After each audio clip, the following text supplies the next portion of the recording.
be here, and thanks for taking the time to listen to the story. You'll find my presentation's a bit different. I don't put much information up on the slides. I think it's better just to talk and let people understand through words what we're doing rather than trying to cram lots of stuff up for you to read. So this has probably got the most information on it in terms of verbiage of everything I'm going to show you today. And it's important just to set the scene. I think if we start at the bottom left there, you'll see that this is a chart from Euroz Hartley, so it's independent valuation work just based on normal market metrics, and ORA BANDA is very undervalued compared to our peers. And so really the intention of what I want to do today is talk about why we are, and I think we've been very transparent about why that is, but also why we think we're going to change that moving forward and the steps that are in place to achieve that outcome. So if we look just very quickly, the Board of Directors is a very strong Board of Directors. They are very experienced, very well regarded, and certainly very supportive of the business as we move forward. And so it's always great to have that sitting in any company that you're involved with. In terms of the share price and company structure itself, you'll see that we've got a major shareholder, Hawke's Point, at nearly 40%. They were actually involved with the company in its precursor, so Eastern Goldfields. That owned the Davyhurst project, which is what we have prior to an administration process. And Hawke's Point were instrumental in recapitalising the company, bringing together a strong board, strong management team, and very supportive as we move this company forward and go from where we are. So if we look at the highlights of the company, we've got a 5-year mine life at present, but we are sitting on a very large, very prospective land holding that goes with that. So I'm going to talk a lot more in the next slide about the reserve, but it's a 5-year reserve averaging about 81,000 ounces per annum of production, so 470,000 ounce reserve. Quite important that sitting within that, that reserve sits within the resource, which is 2 million ounces of gold. So we've got a lot of gold mineralisation within our large tenement holding that we need to be following up. And our intention is to finalise the commissioning of the project restart that we're underway with at the moment, generate free cash, turn that back into drill holes into the ground and expand the reserve life. And we've got a few different limbs that I'll talk about again as we move forward, how we're going to do that and what we think the outcomes of that will be. The plant at Davyhurst has been there for a long time. It's a 1.2 million tonne per annum plant. That's been refurbished as part of our restart, and so we poured our first gold in February of this year. The important thing about what we're doing is that 1.2 million tonnes per annum that's our limiting factor. So we can't put much more dirt than that through the mill, and so what we're doing is we're making sure with our mining process, we're not focused on tonnes, we're focused on grade. So we're doing all that we can to minimise dilution through our mining process, and then we're mining more ore than we can process, and we're stockpiling the low grade, and we're preferentially treating the high grade so we can maximise NPV. And at the very back end of the mine life, which, as I said, we expect to extend past our current reserve, but we'll finish mining, we'll have these large stockpiles left to process, and so that will also be a very profitable finish for the company when it finally does come about. I've got at the bottom there just the key DFS metrics. The DFS has obviously been announced previously, is on the ASX platform, but I think the key thing to look at there is that was undertaken at 2,100 Australian gold price, which obviously we're doing better than that at this point in time. So getting in a bit more detail about the mine life. This table here on the right of the screen is showing where we're sourcing our ore from as we go forward. So of those deposits, Golden Eagle, which is the bottom line there, that mine is an underground mine. It's scheduled to finish this year. The DFS had that finishing in November. It will run through till the end of the year, so we've extended it slightly. But all of the other mines are open pit mines. What's important that sits within that, though, is all of those open cuts have underground resources. Now, under the JORC standard, when we define an underground resource, we use a much higher cut-off grade because there needs to be some economic promise of being able to mine there. And so we've got these resources sitting under all of the pits we're going to be mining that we need to do more work on. And in fact, we already have a mine plan wrapped around Riverina that we're currently optimising to see what that might look like in terms of a new underground mine for us. And we're also doing work on a few other deposits that we have been Mackay and Lights of Israel that have nothing in the reserve at the moment, but we're trying, if we can, to continually have underground operations at Davyhurst feeding the plant and not have any shortages there, and keeping our workforce together, because we've got a very strong team at the moment.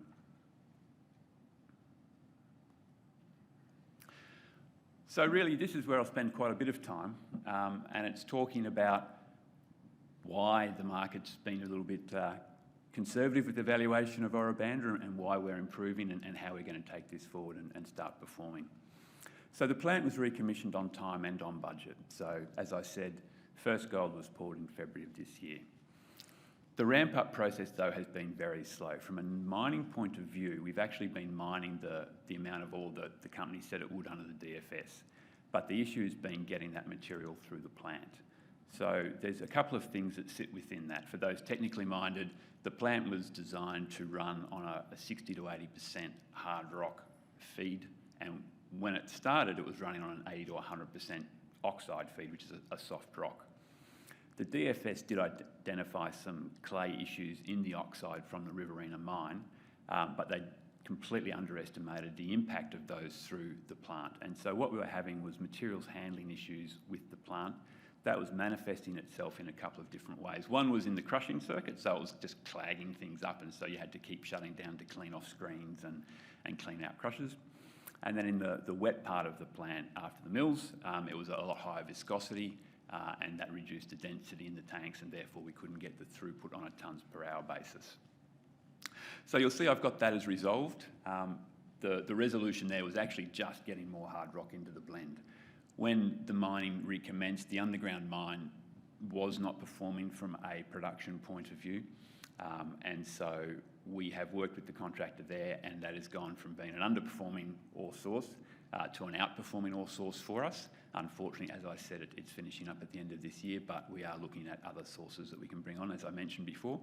But what we've also done is we've brought in our second open pit mine, Missouri, which is a hard rock feed from the outset. So at this point in time, and we put an announcement out earlier this week saying that, you know, we are sort of running at the moment about 80% gold production of the average budget for the year. But certainly for the last week, we've been running at about budget throughput rates based on that feed blend. So provided we can keep the hard rock blend up, we've shown that the plant and mining can perform. The lower than anticipated feed grades, again, that was coming from the Riverina open cut mine. And what we found is that we were mining more ore tonnes at a slightly lower grade. So we were producing or mining the gold that we said we would, and that's always a big tip because you can't put the gold into the ground. It has to be there. But it was some issues with the grade coming through the plant. And so again, we've taken steps to address that.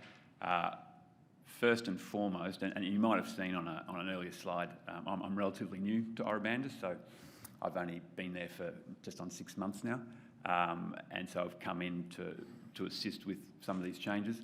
But the first thing we did was on the mining front, we changed the way the mining was being done. So a lot of operations, it's about tonnage and getting the tonnage through. So we've changed the mindset of the site people to focus on dilution. We've changed the way the geologists mark up the ore in the pits, such that the mining dilution is better managed. And we're just at the moment remodelling all of our ore wireframes based on the information that we've got from the mining to date, so we can tighten that up and get better accuracy with that. We've also got a new digger brought to site for the Missouri mine, and that's got GPS enabled on it, such that we can actually have much better control of the mining with the operators, because they're getting assistance from GPS, which is actually surprisingly accurate and very helpful for what we're doing. So a lot of work going on to that, and the grade reconciliation has been improving. It's still not where it needs to be, but certainly we're seeing a positive trend and have further plans in place to keep that moving forward.